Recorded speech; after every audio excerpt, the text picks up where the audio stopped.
ఏందానా అసలు కథ ఉండదా లేదా ఏం భయపడుతుండ్రా ఏంది కొంపదీసి అన్న ఆడ కటౌట్ ఏమిటిది మన రామ్ చరణ్ అన్న కటౌట్ ఏంది ఆ కథ ఏంది అసలు మెగాస్టార్ బిడ్డ ఆడ అర్థమైందే అటువంటి ఆయన సినిమాని ఓకే వెనక ఒకసారి ఆపుతారు ఒకసారి మళ్ళీ డేట్ వేస్తారు ఎందుకు చెప్పుర్రు ఏమన్నా భయపడుతుర్రా ఏమన్నా అందుట్లో కథ ఇట్లా మిస్టేక్ అయిందా ఏమైనా కానీ ఆయన సినిమాని కరెక్ట్ టైంకి రిలీజ్ చేసి కరెక్ట్ డేట్ పెట్టండి మీకు నచ్చినట్టు మేము మారుస్తాం మేము ఇది చేస్తామంటే ఏం బుజ్జిబాబు సార్ ఏడున్నావు సార్ అసలు మా అన్న సినిమాని ఎప్పుడు రిలీజ్ చేస్తావు ఊకే డేట్లు చేంజ్ చేసుకుంటున్నావు ఏం భయపడుతున్నావు అయ్యింది ఎన్ని వేల రూపాయల టికెట్ పెడితే మేము కొని చూస్తాం అర్థమైందా తొందర రిలీజ్ చేయండి ఊకే భయపడుతూ రాయండి నేనున్నా అర్థమైందా మా రామ్ చరణ్ అన్న సినిమా ఎవరు రాకపోతే ఏం లే అందరినీ కాలు పట్టి ఇక్కొచ్చి సినిమా చూపిస్తా అర్థమైందా పెయింటింగ్ స్టార్ అంటారా బాబు అసలు రామ్ చరణ్ అంటే ఆ కటౌట్ ఏంది ఆ కథ ఏంది ఆ కార్ఖానా ఏంది అసలు ఎట్లుంటాడు అన్న ఆయన అసలు ఆయన సినిమా రిలీజ్ అయింది అంటే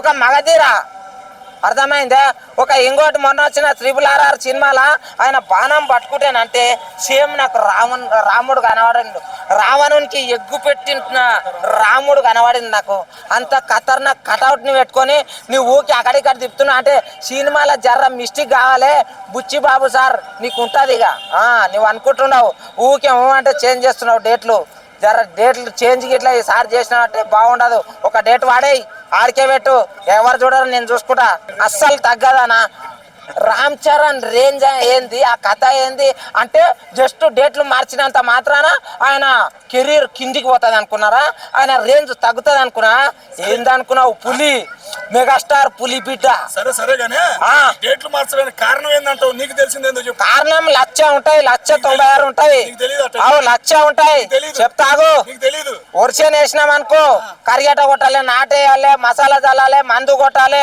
ఆ తర్వాత మళ్ళా ఇగో చేను కోపియాలి కోపించి రపరప కొట్టాలి గడ్డి కుప్పేయాలి అది అన్ని ఒడ్లు తీసుకొని పోవాలి ఇంత ఉంటది డేట్ ఎందుకు చెప్పాడు డేట్ చెప్పుకొని ఉండాలి వస్తాయి మేము టైం అని అనుకుంటాం ఆ టైంకి ఏంటంటే ఎడిటింగ్ వాళ్ళు లేట్ చేస్తారు కావాలని కొడుకులు సడన్ గా పంట పండడంలో వర్షం పడితే గొడుగు పట్టుకోవాలి పంటకు ఒక పెద్ద గొడుగేయాలి ఏందానా ఇక్కడ చెప్తున్నా ఫైనల్ గా చెప్తున్నా అందరూ భయపడకుర్రి రామ్ చరణ్ ఫ్యాన్స్ అందరికి గల్లెగిరిచ్చి చెప్తున్నా దయచేసి ఎవరు భయపడకండి అలక చెందకండి అన్నొస్తున్నాడు పెద్ద మూవీ 2,000 కోట్లు బరాబర్ కొడుతున్నాడు రాసి పెట్టుకోండి ఇంకొకటి చెప్తున్నా అన్నని ట్రోల్ చేసేటోళ్ళకి ఏం లే టోల్ గేట్ల లేసి నొక్తా ఎవరో బుచ్చిబాబు అంటే నా డైరెక్టర్ పేరు కూడా పూర్తిగా ఎవరికి తెలియట్లేదు ఫ్యాన్స్ మాత్రం తిడుతున్నారన్న బండాబోతులు తిడుతున్నారు మరి తిట్లు తినడానికి వాయిదాలు వేస్తున్నాడా ఏందనేది అర్థం కావట్లా మరి సినిమా పూర్తయిందని చెప్పుకోవాలరా బాబు ఈ డేట్లు ఇవ్వడం ఎందుకు అభిమానుల్ని ఫ్యాన్స్ని బాధ పెడతాం ఎందుకు ఏమనుకుంటున్నావు అసలు నువ్వు ఒక డైరెక్టర్గా ఎదుగుదాం అనుకుంటున్నావా ఈ సినిమాతో ఆగిపోదాం అనుకుంటున్నావా మరి అందరూ అదే అంటున్నారు సినిమా బ్రహ్మాండంగా ఉంది నువ్వు ఆ ఫైట్లు కానీ రామ్ చరణ్ కానీ బాడీ కానీ చూపించడం కానీ చాలా హ్యాపీ అనిపించింది నువ్వు అదే ఆ క్రికెట్ షాట్ కానీ ఆ ఒక్క ఆటలు కానీ పూర్వం అనేది మళ్ళీ చూపిస్తున్నావు అనే హ్యాపీనెస్ని చెడగొట్టుకుంటున్నావా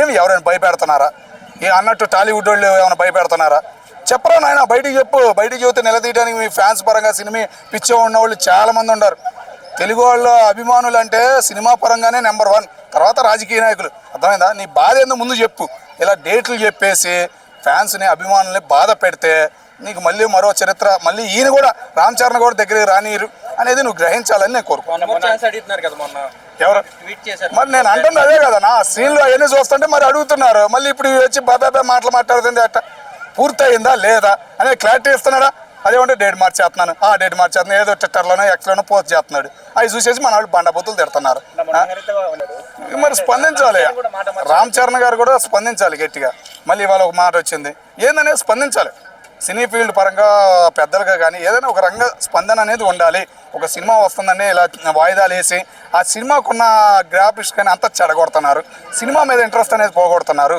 సినిమా టికెట్ అన్న ఫస్ట్ డే కోసం 5,000 5 లక్షలు 10 లక్షలు పెట్టి బుక్ చేస్తున్నారు నీ అమ్మ అది రాదురా నాయన అని చెప్పేసి బాధపడి ఎంత బాధ ఉండిద్ది ఆ సినిమా ఆ టైంకి బుక్ చేసుకుని ఆ సినిమా రాకపోతే ఆ అభిమానికి ఎంత బాధ ఉంటుంది రీసెంట్గా చూశారు ఈ సినిమా ఈ సంవత్సరం కలిసి వస్తుంది రామ్ చరణ్ కుటుంబానికి అనుకుంటుంటే ఈయన చేసే ఏదో పనులని చూస్తుంటే మళ్ళీ బాధ వేస్తుంది అందరికి క్లారిటీ లేదన్న దేని గురించి నీకు దేని గురించి క్లారిటీ అనేది లేదు ఇది మరి బయట యుద్ధాలు జరుగుతున్నాయి అక్కడ ఏమన్నా తీయాలనుకుంటున్నారా ఏమైనా అక్కడ ఏమైనా పాటల పరంగా ఇంకేమైనా సీన్లు తీయాలనుకుంటున్నారు ఏందనేది చెప్పాలి కదన్నా. ఒక క్లారిటీ అనేది ఇస్తే బాగుండేది. ముందే డేట్ చెప్పేసి అర్థం కావట్లా. మన ఈ ఉంటాయి కదా కొన్ని బడ్జెట్లు ఉంటాయి, వాటి గురించి చేస్తున్నారా ఏంటనేది అర్థం కావట్లా. క్లారిటీ డేట్ కూడా కన్ఫర్మ్ కావట్లా. ఆ రోజు సాయంకాలం విడుదలయ్యేదాకా ఎవరికి నమ్మకం కలగట్లే సినిమాల మీద. మరి ఈ పెద్ద సినిమాని కాదు, మధ్య ఇక జనవరి నుంచి చూస్తున్నాం ఇదే పరిస్థితి. పవన్ కళ్యాణ్ సినిమా అట్లాగే అయింది, చిరంజీవి గారి సినిమా అట్లాగే అయింది. నైట్ షో వదులుతామని చెప్పారు, డేట్లు ఆన్లైన్లో టికెట్లే పట్ల. అదేమంటే 9:10కో 9:20కో ఆన్లైన్లో ఒకేసారి పెట్టారు. ఎందుకంటే బయట ప్రపంచానికి వెళ్తున్నారు, బయట దేశాల్లో బయట రాష్ట్రాల్లో సినిమాలు విడుదల చేస్తున్నారు. వాటి మీద రందుండి వీటి మీద వదిలేశారు, తెలుగు రాష్ట్రాల్లో వదిలేశారు. ఇక్కడ వాళ్ళు చూసుకుంటారులే అనే ఫీలింగ్లో ఉండేపాటికి ఇక్కడ దెబ్బ కొడతాం చూసావా, కోలుకోలేకపోతున్నారు ఆ దెబ్బ అనేది. ఆయన నమస్తే. హాయ్ అన్న. అన్న పెద్ద పెద్దగా పోతూనే ఉంది ముందరికి ఫ్యాన్స్ మాత్రం డిసప్పాయింట్ అవుతున్నారు. మరి దాని మీద మీరేమంటారు? ఫస్ట్ ఆఫ్ ఆల్ పెద్ద అనేది పెద్దరాయుడు అంత పెద్ద హిట్ అవ్వాలని చెప్పి నేను అనుకుంటున్నా. సో ఈ సినిమాలో మన రామ్ చరణ్ గారు చూసుకుంటే కనుక అందరికీ కూడా రామ్ చరణ్లా కనబడ్డారు. సో ఆయన స్టిల్స్ అవి చూసుకుంటే మనకు ఒక హనుమంతుల్లా కనపడడం జరిగింది. సో ఆయన పట్టుకునే గద కానీ ఆయన స్టిల్స్ కానీ సో ఒక హనుమంతుల్లా కనపడడం జరిగింది. అండ్ నెక్స్ట్ వచ్చేసి మన ఆడియన్స్ చాలామంది డిసప్పాయింట్ అవుతున్నారు, సినిమా పోస్ట్ పోన్ అవుతుందని చెప్పి.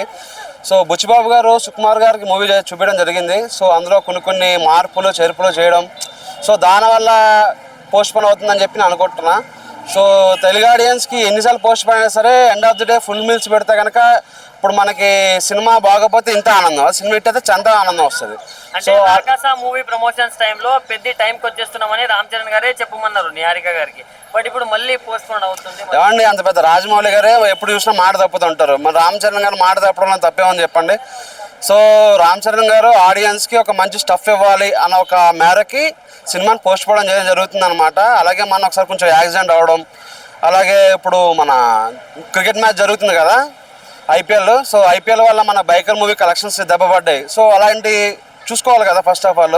సో అన్నీ చూసుకుని రామ్ చరణ్ గారు ముందుకు వస్తారని చెప్పి నేను అనుకుంటున్నా. మరి నెక్స్ట్ డేట్ ఎప్పుడు వరకు వస్తే బాగుంటుందని మీరు అనుకుంటున్నారు? ఆల్రెడీ ఒకసారి రామ్ చరణ్ గారు గేమ్ చేంజర్తో పెద్ద దెబ్బ పడింది. సో ఈసారి ఆ దెబ్బ పడకూడదు కాబట్టి ఆచి తూచి రామ్ చరణ్ గారు అడిగేస్తున్నారు. ఎలాంటి డేట్ అయితే మంచిగా ఉంటుంది అన్న కలెక్షన్స్ కి? ఇప్పుడు ఎట్లయినా సమ్మర్ హాలిడేస్ అయిపోయినాయి కదా, ఐపీఎల్ సీజన్ ఎండింగ్ లో పెడితే బెటర్ అన్న ఫీలింగ్ అనమాట. జూన్ లో చెప్పొచ్చా? Of course June is the best date. But June లో టాక్సిక్ వస్తుంది కదా అన్న పెద్ద ముందు టాక్సిక్ ఎంత అన్న ఒకసారి మీరు కొంచెం పెద్దగా ఆలోచించండి. పెద్ద అన్న పెద్దగా ఆలోచించండి. సో దేని దారి దాని అని చెప్పి నేను అనుకుంటున్నాను. సో డిలే అయ్యకొద్దీ క్రేజ్ తగ్గిపోద్ది అది వేరే హీరోస్కి, బట్ రామ్ చరణ్ గారు డిలే అయ్యకొద్దీ ఇంకా క్రేజ్ పెరిగిపోద్ది అని చెప్పి నేను అంటున్నా. సో గేమ్ చేంజర్ అంటే కనుక అది గేమ్ అది. సో ఆ గేమ్ సరిగ్గా ఆడలేదు. సో ఈ పెద్ద అనేది పెద్దరాయుడు మూవీ లాంటిది. సో ఈసారి పెద్దగా ఉంటుంది అనుకుంటున్నా. థ్యాంక్ యూ అన్న.